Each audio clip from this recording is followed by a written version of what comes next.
I seem to be attracted to these kind of empty landscapes, and I think a lot of my influences came from painting and kind of being more interested in a very sort of romantic and kind of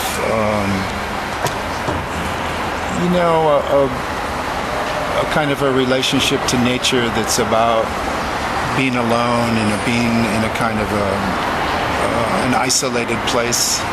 It's not about a big conversation with people. It's not about society. It's more like someone standing on the landscape, just looking at nature and looking at something beautiful.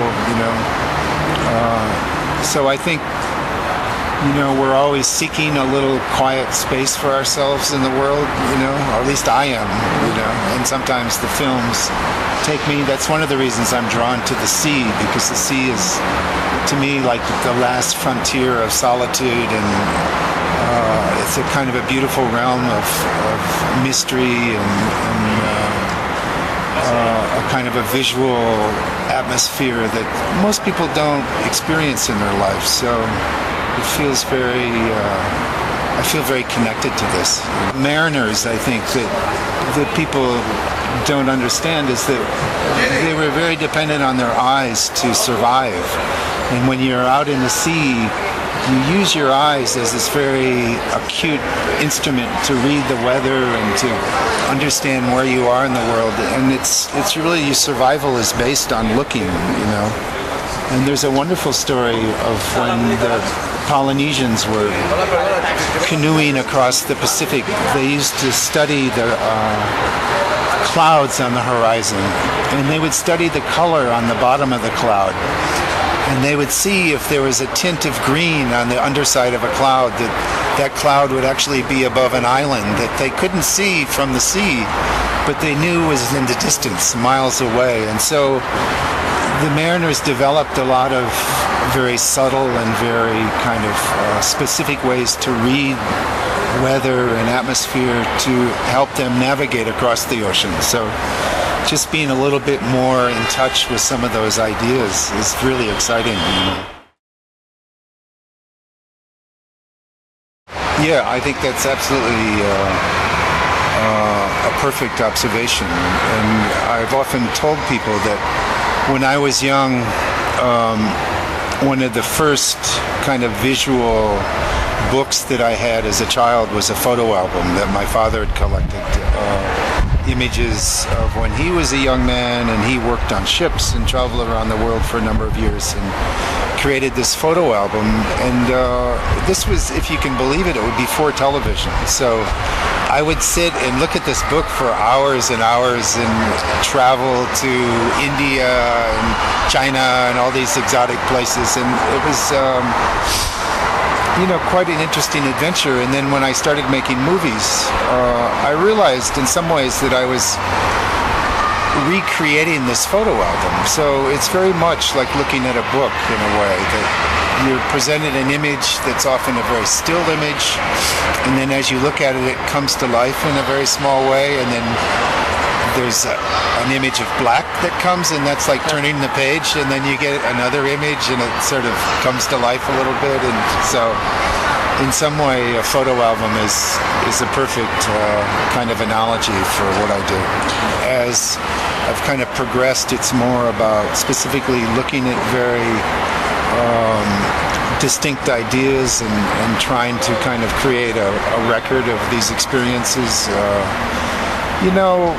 It's like a notebook or a sketchbook in some ways. I don't think cinema often invites a kind of perfection and a kind of a resolution, and I like the raw kind of sketchy quality of artists' notebooks or sketchbooks, and I think of the films as kind of cinematic sketchbooks. Mm-hmm. So, there are many flaws and kind of technical problems and little details that are about the process of shooting that we sometimes try to hide in film, and particularly now that we're going into the digital world, it's becoming a little bit more hermetic, and I like to leave the sort of the details of little mistakes and kind of scratches and some reference to the material of the medium.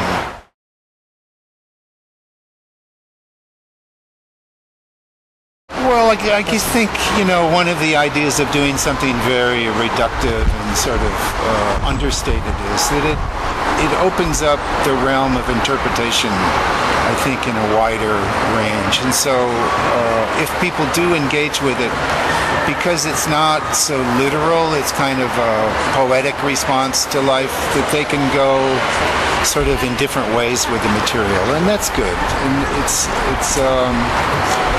I think it's important to maybe try to slow people down and to remind people that sometimes very quiet and understated experiences can be pleasurable. And I often think that people need a little quiet time. It's like taking a pause and collecting your thoughts and creating a space to kind of think about things without really being forced to kind of go in a certain direction. So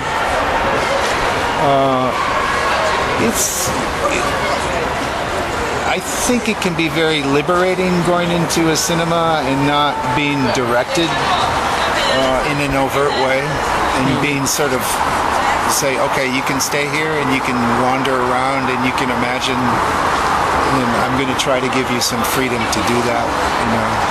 But of course, a lot of people want to go to cinema to be manipulated, so it's not for everyone. I think the one thing that as an artist you realize is that all work has its limitations.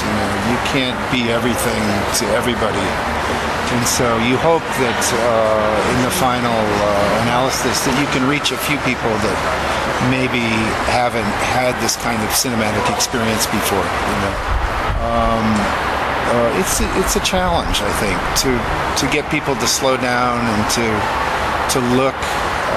I think in today's world we're very acclimated to being fed information through the television and through the computer, and we don't really have a great ability to kind of look at things and to a kind of visual discipline. So sometimes these films require a certain degree of patience on the viewer's part, and we tend to be very impatient in today's world. Yeah.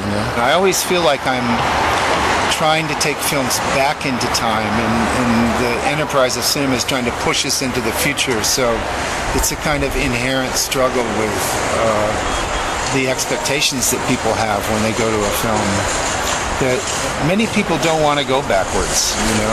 I'm like kind of a 19th century person, so I like to go slow. I like to spend time looking at things. I like quiet, and it's like I feel like I'm really out of sync with the modern world, which is good.